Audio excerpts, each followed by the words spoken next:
SPM semakin hampir. Anda masih belum kuasai BM? Bayangkan anak gagal subjek BM dalam SPM. Jika gagal, sijil SPM tidak akan diberikan dan anak anda perlu mengulang semula dan lulus peperiksaan subjek BM. Ingat, subjek Bahasa Melayu ialah subjek wajib lulus dalam SPM. Ramai pelajar lemah dalam Bahasa Melayu bukan kerana mereka tidak meminati subjek tersebut, tetapi mereka tidak tahu teknik yang betul untuk menjawab soalan, terutama dalam kertas 1 dan kertas 2. Untuk kertas 1, saya akan mengajar teknik menulis karangan menggunakan teknik imbaku dengan menggunakan peribahasa dan kosakata yang menarik.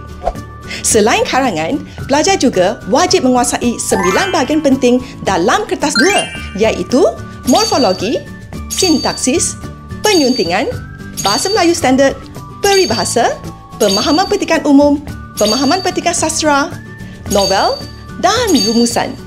Kalau salah satu bahagian ini lemah, peluang anda untuk skor A+ akan terjejas.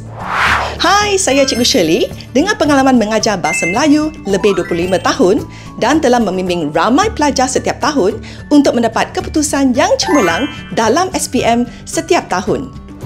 Inilah sebahagian slip keputusan pelajar-pelajar saya.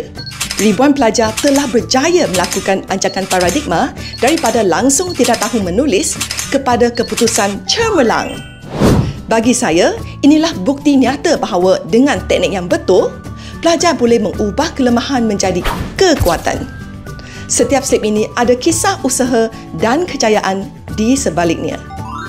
Testimoni-testimoni ini telah menjadi motivasi saya untuk terus berkongsi ilmu kerana saya tahu setiap pelajar sebenarnya mempunyai potensi yang besar jika dibimbing dengan cara yang betul.